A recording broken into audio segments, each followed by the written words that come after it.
Morning everyone, सत श्री अकाल, सलाम, नमस्ते दोस्तों। आज है दिसंबर 9, 2022 और हम लोग करने वाले हैं द हिंदू न्यूज़पेपर के एनालिसिस। मेरा नाम है सितेंद्र चौधरी और रोज की तरह आज हम लोग फिर से कुछ टॉपिक्स यहाँ पे करने वाले हैं। कौन कौन से टॉपिक रहेंगे ब्रीफली देख लेते हैं।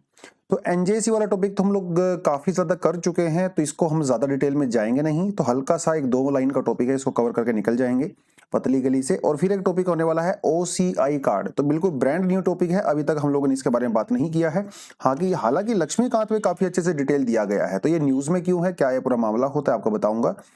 उसके अलावा एड हॉक जजेस के बारे में भी एक छोटा सा आर्टिकल आया है, वो आपको बताऊंगा। एड हॉक जजेस कौन होते हैं, कैसे होते हैं, क्या इनकी पावर्स होती हैं, वो सब बात करेंगे।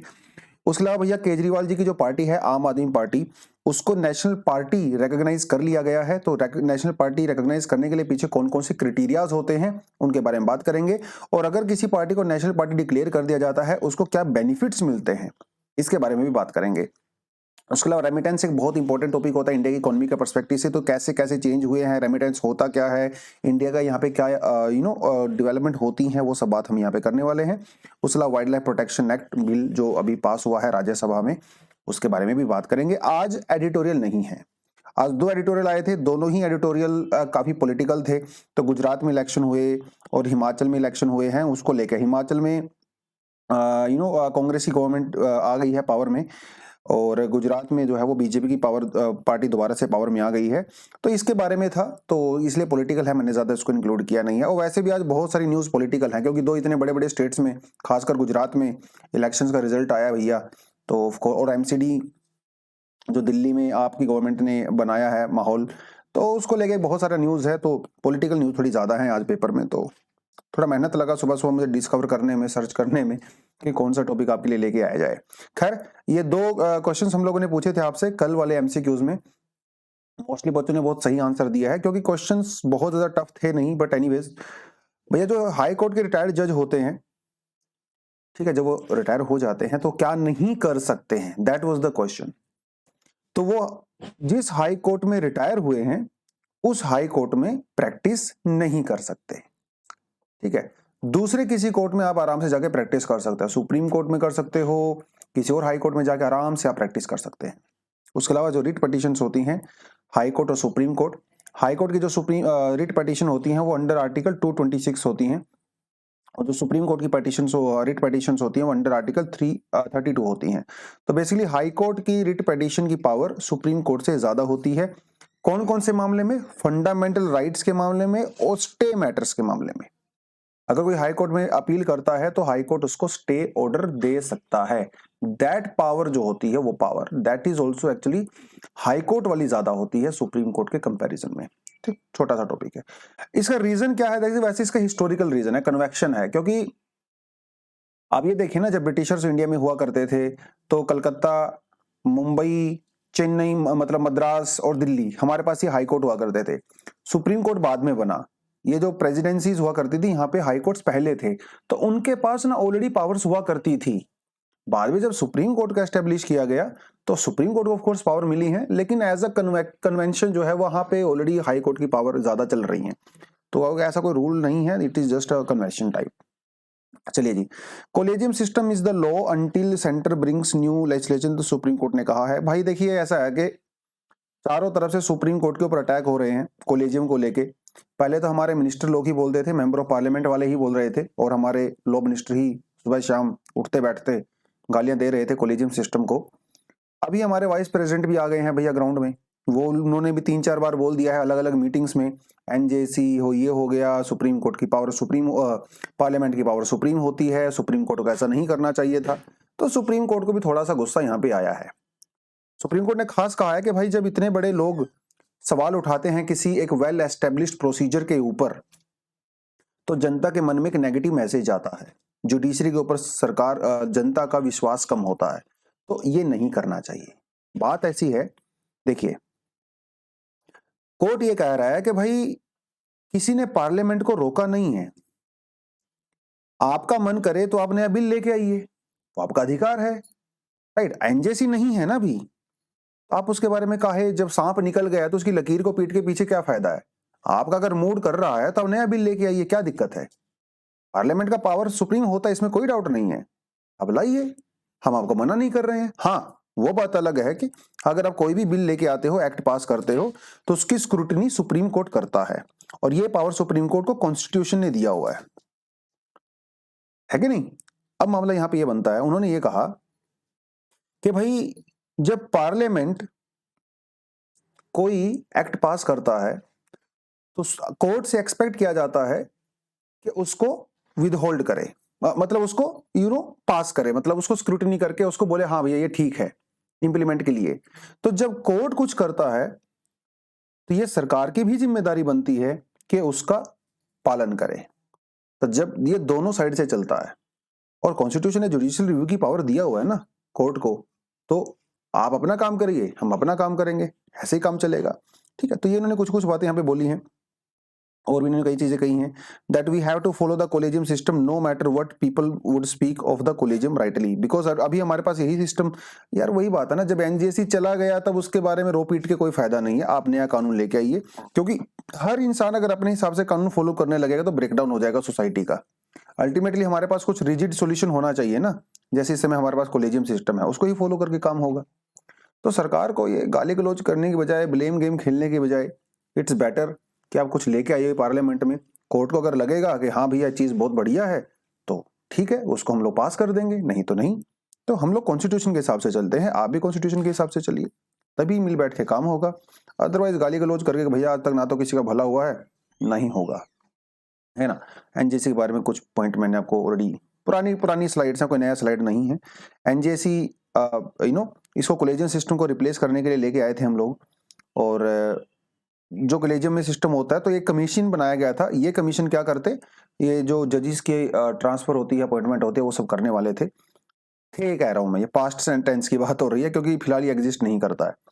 तो इसके अंदर कौन कौन थे भैया, एक तो हमारे चीफ जस्टिस ऑफ इंडिया थे, जो कि इस कमीशन के एक्स ऑफिशियो चेयरपर्सन होते अगर ये होता तो एनजेसी, और दो सीनियर मोस्ट जज होते सुप्रीम कोर्ट के ही, एक हमारे लॉ मिनिस्टर होते उस टीम में, और दो एमिनेंट पर्सन होते। ये एमिनेंट पर्सन की क्वालिफिकेशन क्या है ये अभी तक नहीं बताया गया था उस बिल के अंदर जब उसको पास किया गया था। बट हाँ, इन दो एमिनेंट पर्सन में से एक पर्सन जो होता वो या तो शेड्यूल कास्ट से बिलोंग करता, शेड्यूल ट्राइब से बिलोंग करता, ओबीसी से बिलोंग करता, माइनॉरिटी या फिर एक वीमेन होती। ठीक है, और इसको नॉमिनेट कौन करता, इसको नॉमिनेट जो है वो 3 साल के नॉमिनेट होने थे, और री नॉमिनेशन के लिए एलिजिबल नहीं होते अगर एनजीसी एग्जिस्ट करता तो।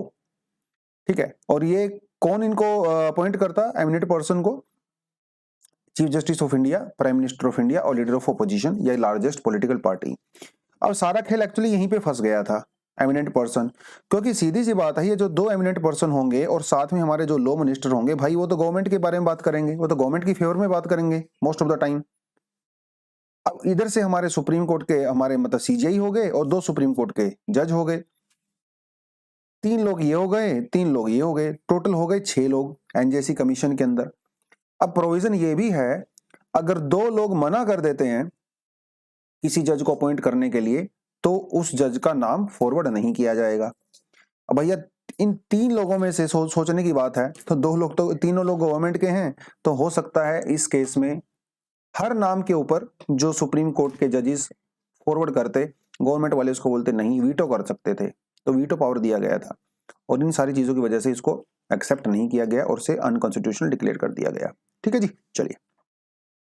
OCI card cancelled, high court seeks centre's response on the NRIs plea. तो भैया एक मिस्टर एनआरआई हैं और अशोक स्वाइन नाम है उनका, और स्वीडन में किसी यूनिवर्सिटी में प्रोफेसर हैं, और काफी सोशल मीडिया पे एक्टिव भी रहते हैं, और इंडिया की गवर्नमेंट के खिलाफ काफी कुछ बोलते भी हैं। तो सरकार ने कहा कि लो बेटा कोई बात नहीं, हम आपका कार्ड ही कैंसिल कर देते हैं। तो इनका जो ओसीआई कार्ड था, ओवरसीज सिटीजन ऑफ इंडिया, वो कार्ड कैंसिल कर दिया गया। अब ये पहुंच गए दिल्ली हाई कोर्ट में कि सब ऐसे कैसे कर दिया, गलती मेरे से क्या गलती हो गई, ये तो मेरा फ्रीडम ऑफ स्पीच है ना, मैं गवर्नमेंट के खिलाफ कुछ भी बोल सकता हूँ। हाँ, मैं देश के खिलाफ नहीं बोल रहा हूँ, गवर्नमेंट के खिलाफ बोलना हर किसी का अधिकार होता है, देश के खिलाफ आप नहीं बोल सकते, है ना, क्योंकि गवर्नमेंट तो टेम्परेरी होती है, आती रहती हैं जाती रहती हैं, देश परमानेंट होता है। तो उनका ये विचार है, और ये सही विचार भी है कहीं ना कहीं देखा जाए तो, लेकिन सरकार कई बार ऐसा करती है, कई बार लोगों को गलतफहमी हो जाती है कि government is country and country is government, बल्कि ऐसा नहीं है, गवर्नमेंट आती जाती रहती है, टेम्परेरी होती हैं, right. But anyways, overseas citizen of India क्या होता है ये आपको पता होना चाहिए। ओवरसीज तो मतलब नाम से ही समझ गए होंगे, जो इंडिया में नहीं रहते हैं वो ओवरसीज रहते हैं, मतलब दूसरी कंट्रीज के अंदर रहते हैं। लेकिन इनको जो है ओसीआई कार्ड जो है हम लोग देते हैं। और कुछ लोग उसके लिए, हर कोई एलिजिबल नहीं होता, ऐसा नहीं है अभी हर लोग विदेश में रहने वाला आदमी इसके लिए एलिजिबल होता है, उसके लिए कुछ कंडीशंस आपको सेटिस्फाई करनी पड़ती हैं, ठीक है। कंडीशंस ये हैं, देखो यहाँ पे लिखा हुआ है, the home ministry of affairs defines the OCI as a person who was a citizen of India on और आफ्टर 26 जनवरी 1950 से पहले या उसके बाद अगर आप इंडियन सिटीजन रहे हो, ठीक है, या फिर इज अ चाइल्ड और a grand child of such a person among other eligibility criterias. तो अगर कोई ऐसा आदमी जो इंडिया का सिटीजन कभी रहा हो पहले, उसके जो बच्चे होते हैं, उसके जो ग्रैंड चिल्ड्रन होते हैं, वो ओसीआई कार्ड जो है यहाँ पे बनवा सकते हैं, राइट। ये तो हो गया पूरा मामला। हमारे पास एक्चुअली दो क्राइटेरिया हुआ करते थे, एक होता था PIO, person of Indian origin, और दूसरा होता था ओसीआई कार्ड होल्डर, जिनको 2015 में गवर्नमेंट ने मर्ज कर दिया, तो अभी सिर्फ एक ही कार्ड होता है, ओसीआई पीआईओ वाला हम लोग यहाँ पे नहीं लेके आते हैं, ठीक है जी। उसके अलावा देखिए क्या कह रहा है, कह रहा है कि भैया कौन लोग एलिजिबल नहीं होंगे ओसीआई के लिए। वो लोग एलिजिबल नहीं होंगे, हिज पेरेंट्स और grandparents have ever been a citizen of Pakistan और बांग्लादेश। अगर कोई इंसान पास्ट में पहले अगर बांग्लादेश और पाकिस्तान के सिटीजन रहे हैं और तो उनको ओसीआई कार्ड नहीं दिया जाएगा, ठीक है। ये कंडीशन हम लोगों ने एक्चुअली 2005 में ही ऐड किया था। तो ये कुछ कुछ चीजें आपको थोड़ा सा पता होना चाहिए। देखिए मैं यहाँ पे ज्यादा डिटेल में नहीं जा रहा हूँ, क्योंकि एक्सपेक्ट करता हूँ आप अपनी लक्ष्मीकांत बैठ के पढ़ोगे। लक्ष्मीकांत में बहुत अच्छे से दिया हुआ है, एक पूरे टेबल बनाया हुआ है जिसमें पीआईओ और ओसीआई दोनों को कंपेयर किया हुआ है। तो आप जाके वहां थोड़ा अच्छे से पढ़ें, सिटीजनशिप वाला पूरा चैप्टर है वहां पे, ठीक है। बट बात यह है कि एक बार अगर आपको ओसीआई कार्ड मिल जाता है तो आपको क्या क्या बेनिफिट होते हैं नॉर्मल फॉरनर की बजाय।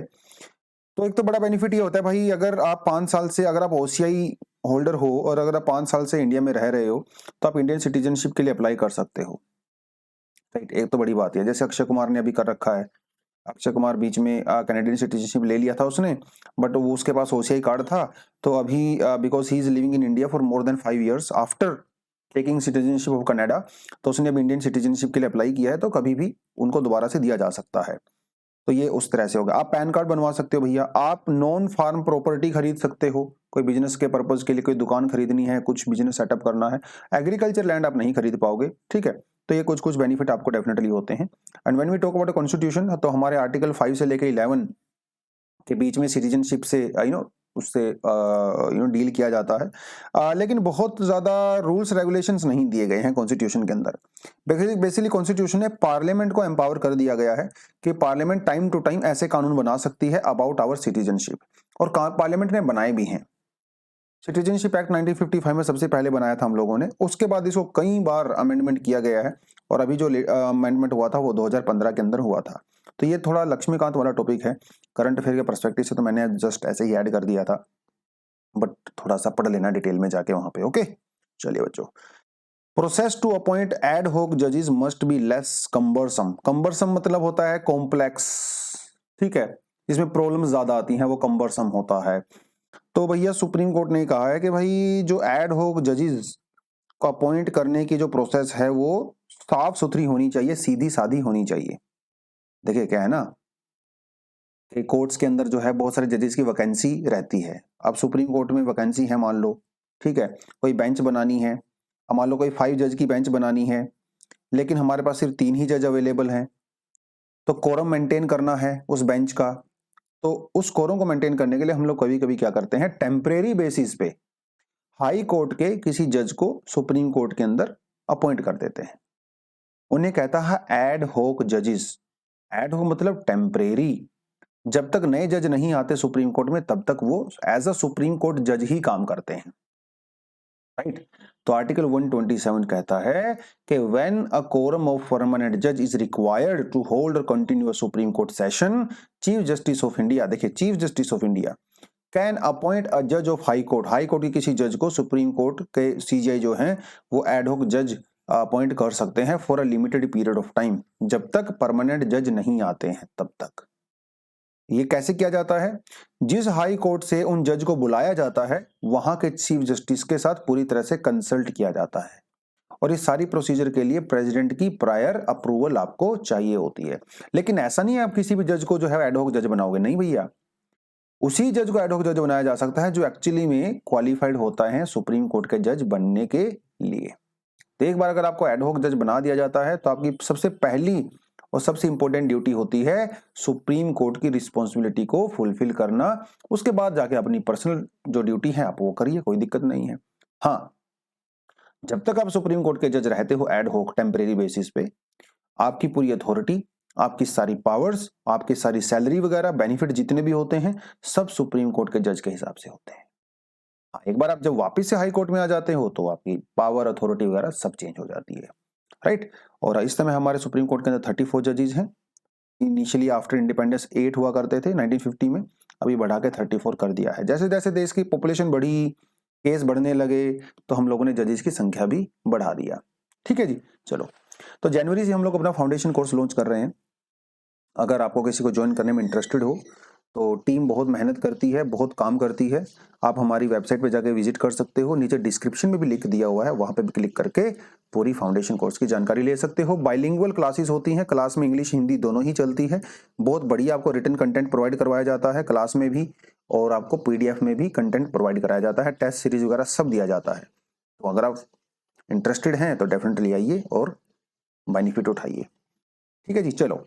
आप to turn national party, Kejriwal says will conquer Gujarat fortress next time.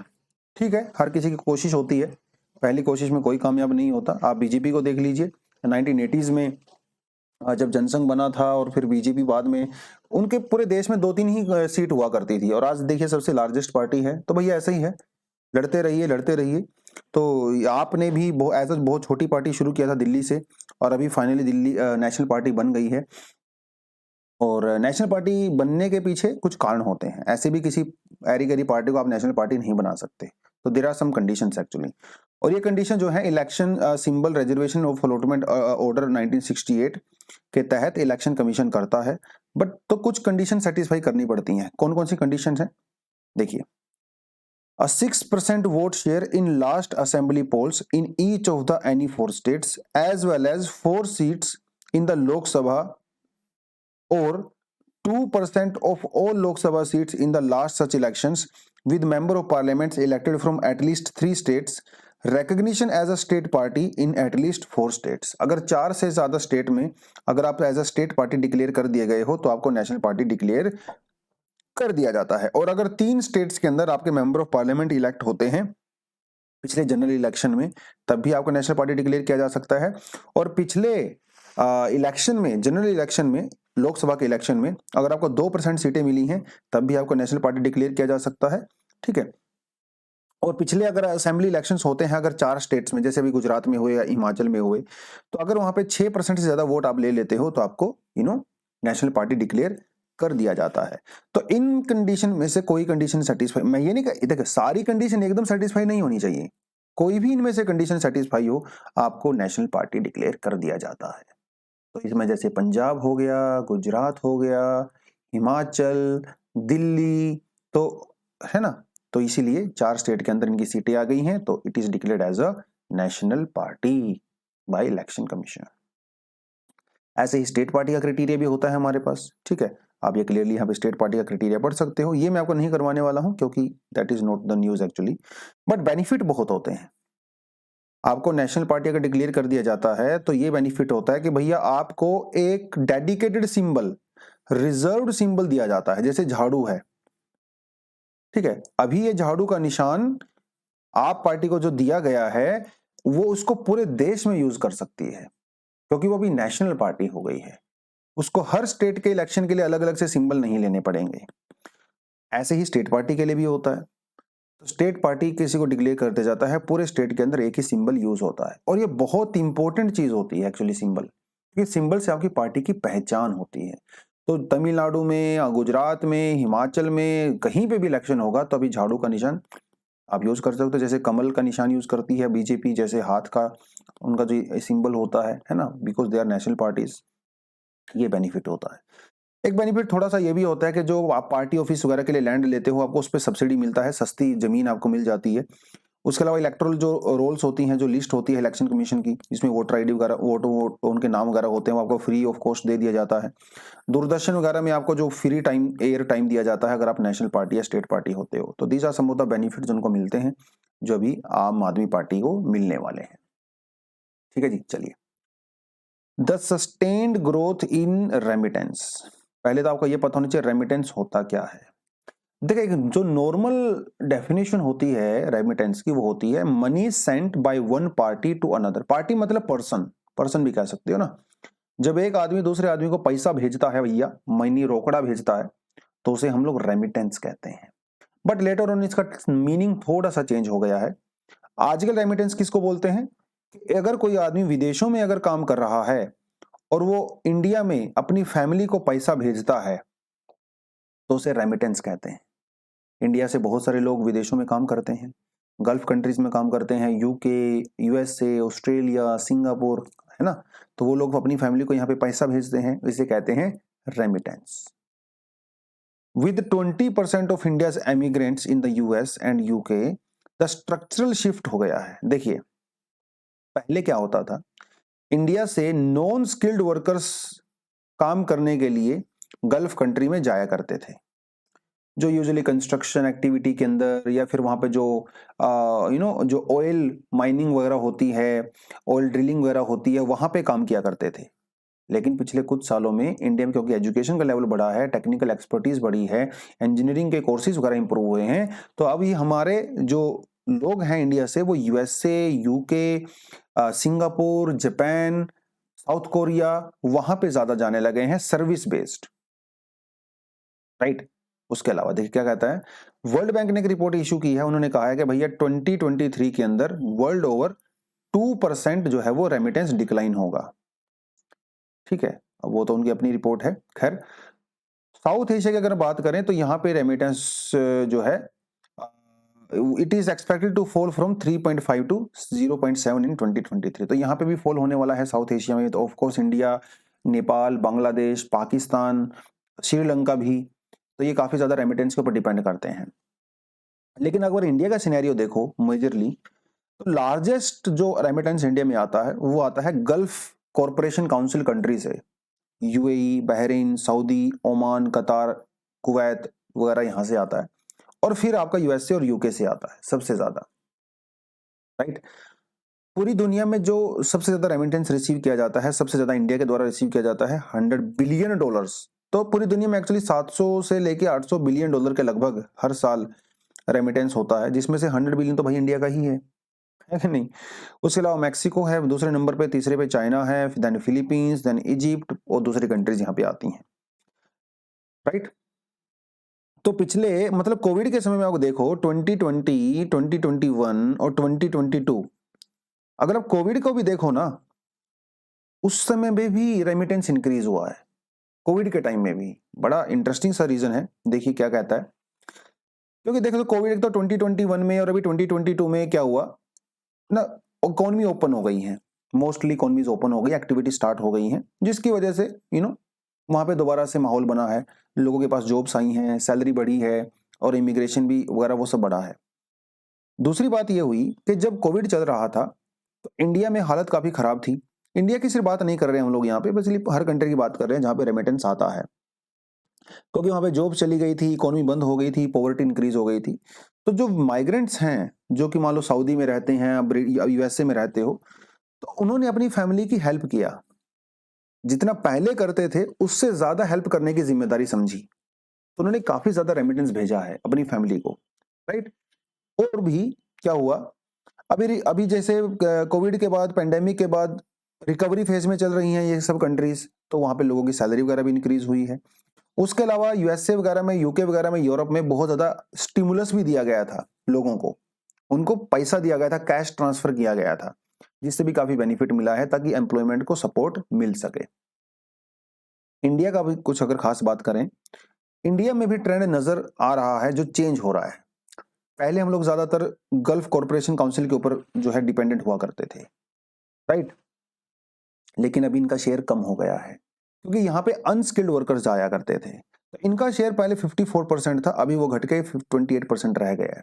जबकि USA, UK, Singapore, south Korea वगैरह का शेयर पहले 26% था, अभी 36% हो चुका है। यानी कि ज्यादातर जो स्किल्ड वर्कर्स हैं, खासकर सॉफ्टवेयर और आईटी इंडस्ट्री में, वो लोग अभी यूएसए, यूके को प्रेफर कर रहे हैं। अब भैया वो सऊदी जाके क्या ही करेंगे, वहां पे काम ही नहीं है। सऊदी अरेबिया में तो यूजुअली कंस्ट्रक्शन का काम ही रहता है, कुवैत वगैरह में ना, तो वो सब करके है। दूसरी बात, इनका यह कहना है कि यूएसए का शेयर अभी काफी ज्यादा बढ़ गया है।